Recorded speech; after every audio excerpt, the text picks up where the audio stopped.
Part 4 chapter number 2 Pythagoras theorem. और हम लोग इधर एक्सरसाइज चालू करेंगे 2.1 क्वेश्चन नंबर 1 का। इसकी जितनी भी 6 सम है इसका मैंने साइड इधर तैयार किया। अभी टॉपिक का नाम पहले पढ़ लो। टॉपिक का नाम क्या है? पाइथागोरस ट्रिपलेट फाइंड आउट करना।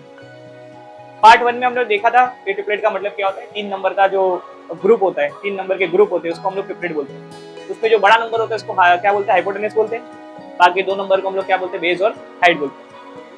तो इसमें आप थोड़ा ध्यान से देखो तो बड़ा नंबर आपका 5 है, तो हाइपोटेनस बनेगा, ये याद रखना। अब ये क्या फॉर्मूला लिख रहा नहीं, मेजरली सबको फॉर्मूला मालूम होता है बेस और हाइट का, बराबर। तो आपका बड़ा नंबर जो होता है आपका क्या होगा? हाइपोटेनस होगा, और बाकी आपका बेस और हाइट बनेगा। 3 का स्क्वायर सबको आता है 9, और 4 का स्क्वायर कितना होता है? 16, और 5 का स्क्वायर कितना होता है? 25। दोनों का प्लस करो तो 25 होता है, और इधर भी 25 होता है। ये ट्रिपलेट है।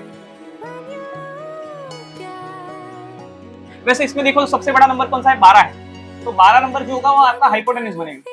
बाकी जो नंबर होगा आपका बेस और हाइट बनेगा, बेस और हाइट। 4 का स्क्वायर कितना होगा? 16, 9 का स्क्वायर कितना होगा? 81, और इसका स्क्वायर करो तो 144। ओके, इसका और इसका प्लस करो तो कितना होता है? 7, और इसका और इसका प्लस करो तो 9। क्या इक्वल हो रहा है? नहीं हो रहा है, तो मतलब ये ट्रिपलेट नहीं है। बहुत सिंपल सम है, इसमें कुछ है नहीं।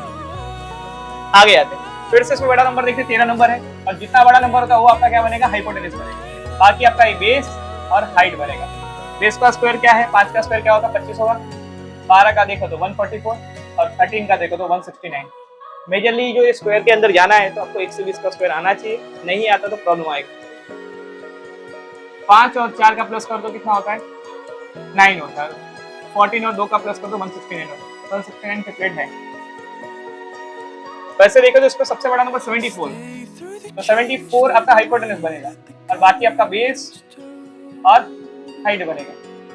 अब इतने बड़े बड़े स्क्वायर आते हैं तो हमको क्या करना चाहिए? मेजरली इसमें ट्रिक लगा के स्क्वायर को आपको सॉल्व करना होता है। तो आप ध्यान से देखो, तो 70 का स्क्वायर निकालना है। तो देखो 70 का मुझे आता है, 7 का स्क्वायर निकालो 49 होता है, और 0 2 बार लिखना है।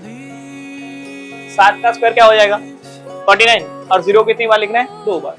सर बाकी दोनों का 74 का स्क्वायर निकाला है, तो आपके सामने मैं इसको ट्रिक बता दूं कैसे करना है। 4 का स्क्वायर पहले लिख लो 16 होता है, और 7 का स्क्वायर लिख लो 49 होता है। बाकी 3 नंबर है, तीनों नंबर का मल्टीप्लाई करो, बराबर। 7 4 का 28, और 28 को 2 से मल्टीप्लाई करो 56 होता है। इधर आपको 5 और 6 लिखना है, और एक जगह खाली रखना है। 6 7 और आपका 14 1 कैरी, 5 4 7 6, और 24 का सबको आता है 5 7 6 होता है। अभी प्लस करके देखते हैं राइट है क्या आंसर गलत है। 0 और 6 का करो 6 ही रहता है, 7 प्लस 0 करो तो 7 ही रहता है, और 49 को 5 से करो तो 54 होता है। तो आपके दोनों आंसर क्या हो रहे हैं? इक्वल आ रहे हैं, ये वैलिड है। चलो फिर से बड़ा देखते हैं, तो बड़ा नंबर कौन सा है? 27 है। 27 को आप बाहर रखोगे, और बाकी दोनों को अंदर रखोगे। 10 का आपको आता है, और 24 को अभी निकाला था 5 7 6। 27 का मुझे मालूम नहीं है, तो 27 का मैं निकालूंगा। 7 का स्क्वायर निकाल दे तो कितना होता है? 49। 2 का स्क्वायर निकालो तो 4। अभी तीनों नंबर का मल्टीप्लाई करना है। 2 7 का 40, 40 इंटू 2 करो 28 होता है। एक जगह का स्पेस रखना है, प्लस करो तो 12 1 कैरी। चलो 0 को 6 से किया 6, 0 को 7 से किया 7, और 1 को 5 से किया 6। क्या इक्वल हो रहा है? और एक सम आपको होमवर्क में दे रहा हूँ, ऐसे तो होमवर्क में देने की जरूरत नहीं है। ये सम ऑलरेडी मैं पार्ट 1 में पहला ही सम करवाया था, आपको याद होगा। अभी क्वेश्चन ये मैंने थोड़ा रफली बनाया, थोड़ा इधर देख लेते क्वेश्चन को क्या दिया गया है। हमेशा क्वेश्चन को थोड़ा रीड किया जाता है कि भाई एन है ना, एन एन जो दिख रहा है आपको वो क्या है? 90 एंगल बन रहा है। और ऐसा देखने आओ तो इधर से जो लाइन गिर रही है वो क्या कर रही है? हाइपोटेनस के 2 पार्ट कर रही है। कल भी थर्ड पार्ट पे, सॉरी सेकंड पार्ट में मैंने समझाया था कि हाइपोटेनस के 2 पार्ट करती है, उसको ही हम लोग क्या बोलते हैं? ज्योमेट्रिक मीन बोलते हैं, ठीक हो ना। इधर से आपका राइट एंगल है, राइट एंगल से ऐसा निकल के हाइपोटेनस के 2 पार्ट करती है, इसको ही क्या बोलते हैं? ज्योमेट्रिक मीन बोलते हैं। थोड़ा सवाल को थोड़ा समझते हैं। आपको जानकारी के अकॉर्डिंग एम क्यू कितना दिया? 9 दिया है, और क्यू पी कितना दिया? 4 दिया है। और आपको क्या फाइंड आउट करना है? एन क्यू, मतलब ज्योमेट्रिक मीन फाइंड करना है, मीन फाइंड करना है। क्या फाइंड करना है? मीन बना के रखा है। फिर से बोलो, एन क्यू फाइंड बोलते हैं, तो मीन का ऑलवेज क्या होता है? स्क्वायर होता है। बाकी दोनों साइड का क्या होता है? मल्टीप्लाई होता है। एम क्यू कितना है 9 और क्यू क्यू कितना है 4। अभी देखो थोड़ा मैथ्स का अच्छा नॉलेज रखने वाला स्क्वायर को डायरेक्टली ले लेगा, सॉल्व करके स्क्वायर नहीं लेगा। तो है कहाँ स्क्वायर, उधर रहेगा तो स्क्वायर रूट। ऐसा क्यों लिया, क्योंकि 9 और 4 दोनों स्क्वायर रूट आते हैं। तो 9 किसका स्क्वायर रूट है 3 और 4 किसका है 2, है ना। इसका आंसर कितना आएगा, सबको आता है 6। हो गया आंसर खत्म, इसमें कुछ नहीं है।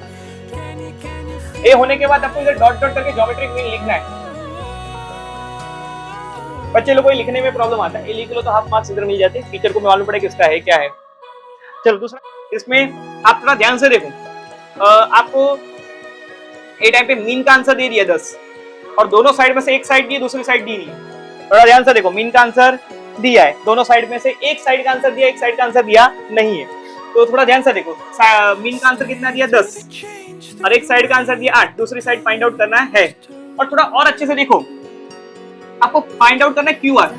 क्यू आर फाइंड करने के लिए आपको थोड़ा ध्यान से देखो, क्यू आर है उसमें से क्यू एम दिया है, एम आर दिया नहीं, तो आपको एम आर मिल जाता है, तो अपने आप आपको क्यू आर मिल जाएगा। थोड़ा रफली मैंने इधर फिर से बनाया, आर दिया है, आपको एम आर दिया नहीं, एम आर मिल जाए तो अपने आप आपको पी आर मिल जाएगा, बराबर ना।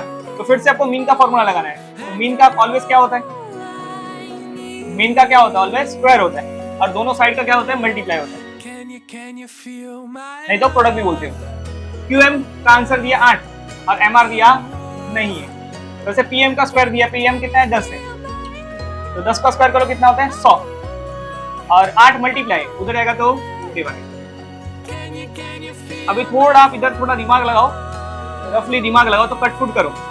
तो 2 का टेबल आता है, 2 के टेबल में करोगे 50 होता है, 2 से करोगे 4 होता है, 2 से और काटोगे 25 होता है, 2 से काटो तो 2 होता है, 2 से और काटो तो 12.5 बनता है। तो कैसे हुआ, तो 25 है, तो 25 को ऐसे समझो 24 और 1, अभी 24 प्लस 1 करो तो 25 होता है कि नहीं होता। 24 का आधा करो तो कितना होता है 12 और 1 का आधा करो कितना होता है 0.5, प्लस कर दो 12.5। नहीं मालूम पड़ा, फिर से बोल दो, 25 है ना, 25 को समझो 24 और 1 करो, दोनों का प्लस करो तो 25 होता है कि नहीं होता, होता ही है। 24 का आधा करो कितना होता है 12 और 1 का आधा करो 0.5, प्लस कर दो 12.5 नहीं होता। आप इसे माइंड में भी कर सकते हो।